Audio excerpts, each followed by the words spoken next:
Hello fellow option traders, this is Jeff and this is Sunday, December 9th, and I'm here with an update for the Profit Tent portfolio. And we're looking at it right here, right now. This is my conservative account. It's an IRA just like my spread account is, which I've been thinking about it the last couple of days and listening to some of the financial programs on talk radio and listening to reading things in the paper, and I just find that it just seems to be so incredibly convenient if you're in the US to trade within an IRA. You don't have all the paperwork. Just when you take money out of your IRA, or just leave it in, but the only time that you really have any paperwork is when you take money out and it's just treated as ordinary income, so you don't have to file these sheets and sheets and sheets of all your trades to the IRS and then end up getting audited or something like that, because there's so much data they figure you got to be cheating someplace, so they haul you in. Hopefully I won't get hauled in, but I'll let you know if I ever get audited, that's for sure. Alright, so where are we here? We are for the Qs. Now remember, the Qs, we have a couple of months here and we have a calendar also. So we actually have so much in here. Oh, this is the old layout. Let's go back to the new layout. We actually have quite a few trades in here for the Qs. We have December Iron Condors and we have January Iron Condors. Can't even talk.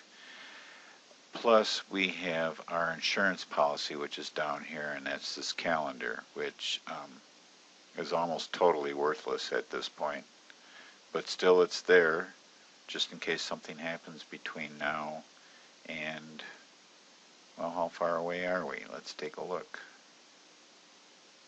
We are, December expiration is 12 days away. So back to the monitor tab. So this is where we are with the Q's Iron Condors, which includes the December and the January. Still waiting for the January to pay off. And we have a vertical here. And remember when I mentioned that the, oh, these are separated out, that's correct. December, I separated these out, I mentioned it in a previous video, accidentally, because I entered these as verticals, both on the call and the put side on separate days, so they ended up here. Thinkorswim thinks that that's what they are, is separate vertical entries and not really entered as an Iron Condor. And then up here under the Iron Condor is our January, which we're still waiting for that to start paying off, and it will sooner or later. Things are moving around quite a bit, so it's to be expected that the theta is not doing a lot for us. Remember, theta only applies if it stays at the current price. And we'll look at a risk profile. When you look at the risk profile and you look at the white line, you can see that it peels off and goes negative pretty rapidly early on in the life of your trade. But as you get towards expiration, that white line starts to look more like the red line. So you end up more profitable along a wider range of price movement. The reason why, there's two reasons why I wanted to do this video today. One is to take a look and see where we're at and look at the different views that you can do using the Analyze tab, and then to take a look at the possibility of adding another RUT Iron Condor. So let's jump over to the Analyze tab right away, and we'll just go right into the risk profile. Let me explain these positions down here. This MMDA1 is a money market sweep account. This is where your cash is, and things are going to look really goofy here because this is going to mess up your delta. It's going to mess up all your Greeks because you have 19,778 basically shares of stock it could be considered. So that's going to add like 19,778 to your delta if you leave this in the equation and watch what happens to delta. Oh, it made a layer out of me. I believe that there is enough other delta in there to not matter. But anyway, you don't want this in there, so just don't check it. Leave it out of the equation totally and completely. SPY is in here because that is what we're using as our beta symbol, and it's a beta of 1, so that gives us the most neutral looking profile that we can get. If we use something crazy, like say we used, I don't know, you know, the crazy stock, Priceline or Apple or something like that, it would really mess up your risk profile because the beta is not the right kind of beta. You want to, when you're doing this, you want to do a beta of 1. And we can take a look at SPY here. If you click this little arrow here under the underline off the trade tab, and you can come over here and it says it has a beta of 1. So anything with a beta less than 1 is less volatile than the spiders, and anything with a beta greater than 1 is more volatile than the spiders. And in theory, if you have a stock that has a beta of 2, and that's pretty high beta actually, that means that if generally as a rule, if SPY moves $1, your stock is going to move 2. So that's kind of what it's saying, and that's why we say it's more volatile. If it has a beta of 0.5, then when spiders moves $1, your stock is going to move 50 cents, or half the move from a percentage perspective. So that's why we use SPY as our beta when we're looking in the Analyze tab, and we have this set up. We're saying we're looking at portfolio-wise. We're hiding any simulations that might be out there. So we are currently looking at the Qs, and both the December and the January positions, and the RUT January Iron Condor. So for the Qs, the first thing that we want to do is we want to take this calendar out of the equation, and we want to see where we're really at overall with our Profit 10 portfolio. And we're not doing too bad. We have a delta of 68. And just to let you know, if you have a positive delta, you have downside risk. And you can see that if I take this current price and drag it down, the delta is going to increase in a positive direction. So that means that basically, if this moves $1 down, you're going to lose $125. If it moves $1 up, you're going to gain $100 based on the delta. The theta, again, like we mentioned, theta is theoretical. You can make more or make less per day. It's just a theoretical calculation, and since the price wiggles around during the day, you can't say, well, I made 34 bucks today, and look at the end of the day and maybe you made 80 and maybe you lost 40. You know, you don't know. This is just a calculation, and that is all it really is. Go back to reset slices so we can get back to where we were. All right, so I took those calendars out. We're looking pretty good here. The next thing I will want to do is I want to take out everything in January. So I uncheck all these January boxes, and I uncheck RUT because that's January. And this is where we are sitting for December. Now we have, what did I say, like 12 days to expiration? Yes, 12 days to expiration. Will I get out of this week? Well, definitely if the market moves up a little bit and it gets up here and I start getting close to, you know, like 90 or 95% profit, or, you know, is it worth the risk to wait for another $50 or something like that, where it could make a big move this way and I could lose 200, or 150 or so, or a lot. It could make a big move to the downside. That's sort of what I'm going to decide this week. I'll just be keeping an eye on the market, and I'm going to want it to be slightly bullish. Not too bullish, but slightly bullish.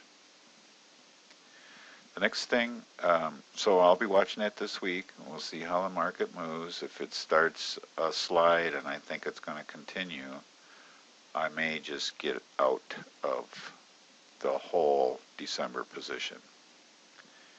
So now let's take a look at January, and we will recheck these Januaries here. And I don't want to do the calendar, but I want to uncheck these Decembers, and we'll see how we're looking.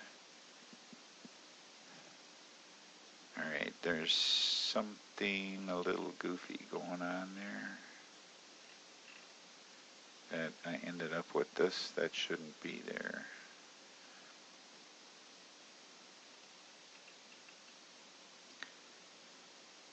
Well, if I squish this down this way, I can see that I have a 57.20 risk on the downside and 63.21 risk on the upside. And I found out that if I uncheck RUT, then everything 48, 69, 54. Yeah, there might be something unbalanced on the call side here, which I would have to analyze completely in order to. But I can do that at a later time. I don't want to waste your time with it, but I'm not worried about it right now. As long as what I'm looking at looks okay to me from a portfolio perspective, that's what's important. So if you want to feel good and not look at these big loss things, and you want a big hill in here, this is the way to do it. So right now we're looking at a max profit of 531 for January.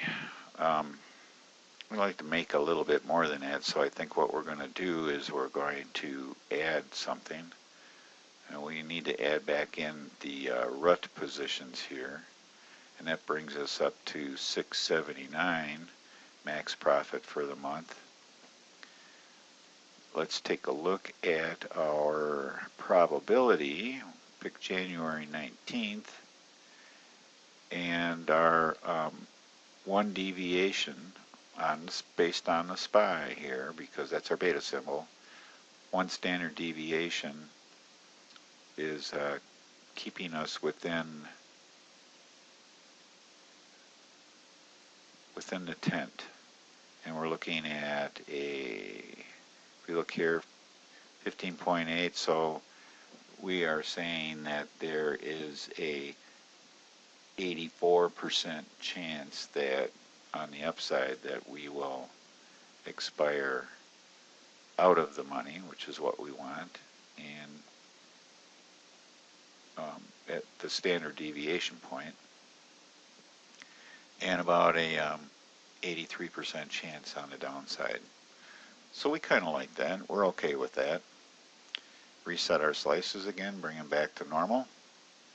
Remember, I'm a very visual person. I know some people really like the idea of just using Greeks, but I like to use both, and as long as the picture is accurate and not deceiving, it makes you think a little bit differently, but that's okay as far as I'm concerned, and it's been working for me. Now, if we want to add something, what we don't want to do for RUT, R-U-T, is we don't want to be in our strikes. So let's take this, go back to single symbol here, and we are now just looking at RUT, which is the Russell ETF, or no, the cash index. We want to add to our positions. This current risk profile has given us a little extra room on the downside, And we're going to want to retain that if we can. If we look here, we can see what trades we have on. We have a 740 and a 750 on the put side, and 880 and 890 on the call side. You can see the little flags over here. We're short. The red POS, that's position. The red one means we're short. The green one means that we are long. And what we would be looking to do is, you know, prices moved a little bit since when we entered this. I guess you could say we were, maybe price has moved up and come back to where we were. That's entirely possible. But we do want to add on. And we can make it a little bit tighter now, and the reason why we can make it a little bit tighter in some cases is because we are closer to expiration. So our standard deviation now is a lot narrower. It's not as wide as it was a couple weeks ago when we put this trade on. So what I was looking at, and I just kind of cheat and I'm going to show you what it is here, is I was looking at an 885, 895 and a 745, 735, which would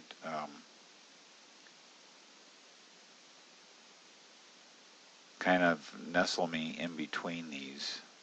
I would, you know, we would have a red one here and a green one at 735, and on the call side, we're looking at 885, 895. So we would be nestling right in between here. So we would have another red one here and a green one here at 895. So that's what I'm going to be looking to do this week. How does that look on our profile? Well, let's just show everything in there. And it still looks pretty good.